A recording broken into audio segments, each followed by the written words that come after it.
Hello, my friends, and welcome back. Thank you very much for being with me again today. Two articles here and one video. Two articles regarding Chasov Yar, or Chasov Yar, as the Russians will say it, call it, which is a town, a settlement west of Bakhmut/Artemovsk. In the past 2 or 3 weeks, the Ukrainians were reporting that the situation over there is bad for them. I will show you also two maps so we can figure out where that is, look better on the map, a visual. And the video that I'm going to show you comes from the Ukrainians, who, in order to shame the aggressors, the Russians, will show you the destruction of Chasov Yar. So it's going to be a drone footage just flying over the city, the town. That had Ukrainian soldiers in that the Russians shelled. That's one. The other one is the Russians are ready to take over Chasov Yar in a decisive manner. They will take some reserves from, how do you call it, Lyman, Krasny Lyman, and they will move them south on the Chasov Yar front in order to get the job done. And I think that's I predict that the Ukrainians already know they lost it, and the Russians also know they got it. Probably I wouldn't say maybe a week, maybe 2 weeks, they will come and finally say, yes, it's been done. So let me show you this article first, coming from Ukrainska Pravda. Ukrainian military show footage of destroyed Chasov Yar in Donetsk Oblast. Now let me show you where this Chasov Yar is located. We're going to go to this Russian map from Sputnik, and it is in Donetsk Oblast by Artemovsk. They call it Artemovsk, but the Russians call it Artemovsk. It is right here. I'm going to show you another map which zooms a little bit in. That here, this is Artemovsk, this is Chasov Yar. So here and here, this is one map. Let me show you the other map, which is clearer, closer, right there. So here is Bakhmut, and here is Chasov Yar. So this is where the Russians, how close they got already from the city. This is the city, the town, right here, and the Russians are already in the suburbs. And I'm going to show you the destruction of this settlement in this video. Let's see if it's going to work. If it has sound, I will kill the sound. There you go. Horrible, horrible. But do not forget that if the bad invaders will move anyway westward, why do you stay over there and defend this city from within its limits? What do you think those bad invaders will do? Exactly that. I'm not trying whatsoever to justify the Russians or this damage. No, but I would say that part of the consequences, or this also, the guilt also belongs part to the guys who were hiding behind this. They didn't meet the Russians face to face. They didn't meet them in a different way. No, they were just show me a church. Now this is the town. Does it look like functional in the near future? The same thing happened with Mariupol in May 2022. The same happened with Bakhmut 2023. Or Artemovsk, or let's go Soledar. It happened to Soledar. Let's go over there. Bakhmut, and then it went to Avdiivka. All these were destroyed by the Russians, unfortunately, because that's where the Ukrainian military was located itself, not was located itself. And my point will always be about the open city, and I will use Paris from the Second World War with those evil Nazis who came towards it, and the French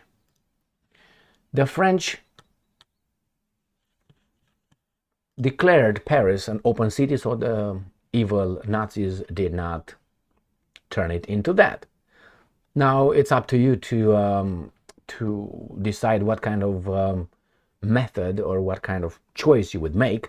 But remember, actions and choices have consequences, and sometimes you have to, always, I think you should assume responsibility for your actions and the consequences due to your actions. That's horrible, and I hope that this thing, the sooner it ends, the better. And how should it end?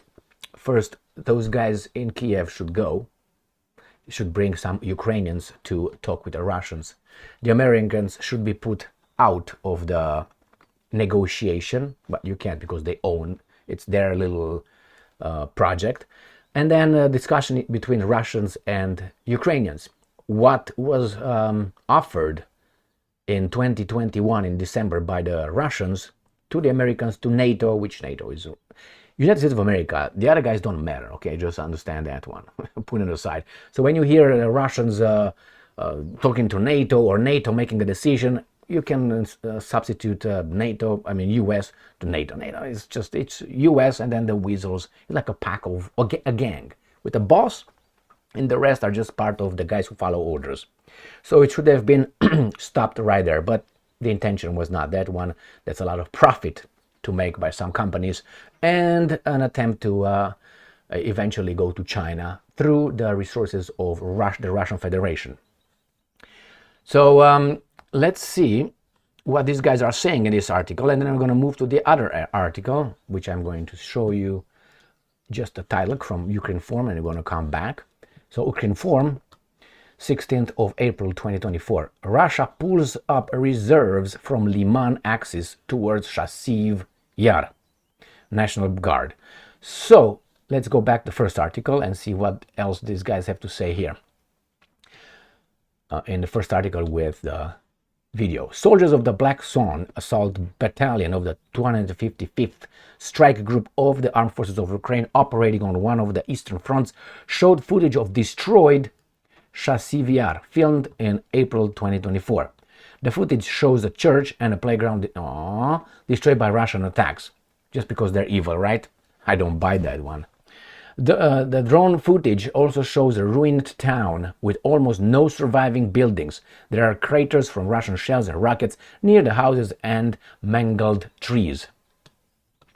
Background: Commander-in-Chief Alexander Syrsky, the Russian general fighting for the Ukrainians, said that Russia was focusing its efforts on breaking through the defenses west of Bakhmut, seizing Chasov Yar, and creating conditions for further advancement towards the Kramatorsk agglomeration. He said that Russia wanted to capture Chasov Yar by May 9th. That's what you think, again, symbolistic talking. So let's go to the next article, Ukrinform. So let's see where these guys are pulling up reserves from Lyman axis towards Chasov Yar. So let's go to the Sputnik map because it is clearer than all others. So keep in mind, here is Artemovsk, Bakhmut, Chasov Yar, and Krasny Lyman is right here. So the Russians are pulling forces from here, where it seems like they are rolling towards Krasny Lyman, or here, and they're getting them to Artemovsk. Artemovsk, here, Bakhmut, Chasov Yar. So from here, Lyman to here, like this. So this is what they do. They want to hit it, and as sooner the better. But I'm still, these guys are fighting for other interests. That bothers me. I mean, that's the main goal, and I don't like when people say, well, we're fighting for our nation, our country, our that. No, you're not. You're fighting actually without knowing for other interests that will take over your country. Like you took over Poland, Romania, Baltic states, Bulgaria, Czech Republic, Slovakia, or Germany. All these countries are taken over. By whom? Al Capone. Russian invasion forces transferred separate units from the Lyman direction to intensify offensive efforts towards the settlement of Chasov Yar in eastern Ukraine. And I'm quoting, the situation around Chasov Yar remains dynamic. Don't you like that? So the aggressor, or how should I put it, the perpetrator, the suspect raped the victim in a dynamic action. Is that how you would, I mean, euphemistic garbage. Dynamic, like, oh, like we're gonna be dynamic in our tango. On the part of our defense forces, efforts are being undertaken non-stop to hold ground where in the city, in all areas, and prevent a flanking attack on Chasov Yar. Flanking attack, why? Because these guys are up and down, right there. So that's the flanking attack. Maybe they come over like this, and then it's bad for you. We see that the enemy is shifting reserves, forces, and assets towards this axis in order to achieve success and advance further along the front line. Of course, our defense forces are in more advantageous position. Where? In the... Yeah, you brought a toy? Yeah, we gotta play now. Sorry. Bye-bye. See you. Advantageous position, including as regards fortifications and the very location of Chasov Yar. So they say, yes, we are inside of this. We are here. And they, because they're bad, they attack us over there. So we know they're going to attack us, but we go on and doing it nevertheless. According to official, the enemy will try to seal at least some kind of win in this area. The Russians don't go half measures. Well, you want to come up? We're going to jump here. Watch it. Let's see.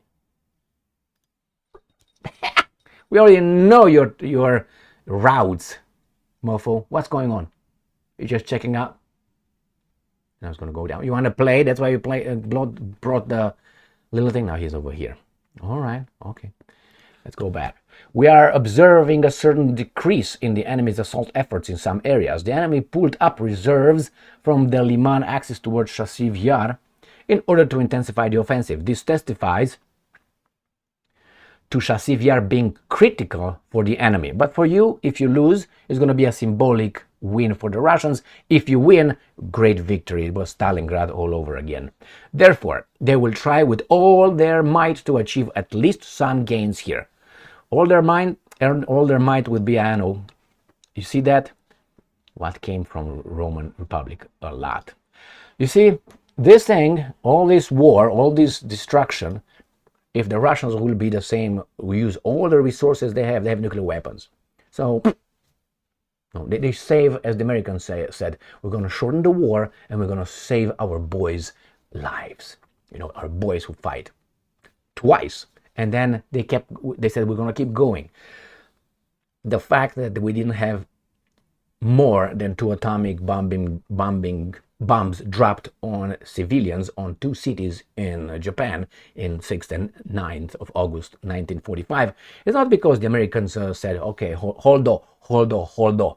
No, because the Americans said, we're going to drop, next one is going to be, I think, Yokohama. And next one, until you take your pants down, bend over, and wait for it. And they did, because they said, these guys are just going to destroy all of us. Is this genocide?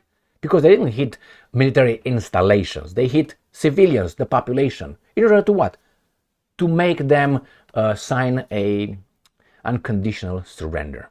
See, that's why some countries, or all countries, might want to acquire an atomic bomb or a nuclear weapon. And these guys don't want them, because with that one, you win the war. You win the war. So the same in Israel and Iran. You win the war. Or the Americans. It's not because, oh my God, these guys want to bomb those guys. It's because you want to be the only one who know that you can. You know, that's why they leave North Korea like that. Okay, I'm not pushing it for any atomic bombs or nuclear weapons or anything like that. But the bad fact that these guys show us this video, certainly with the intention of, muster some empathy. And yes, you can do that, but I think you're also part of the situation. And that is 2014, the overthrow. And then getting all those guys in. And it was normal that they will do what they did. The Russians tried, last effort was in December 2021. The other guys said, it's a lot of profit to make. And in the meantime, get to China. So go ahead, Putin, do it. And you're the bad guy. But remember, if you look over the map, you see who came to whose borders, NATO or Russia. Thank you very much for being with me again today. Stay strong, stay smart, look for the truth, and be just.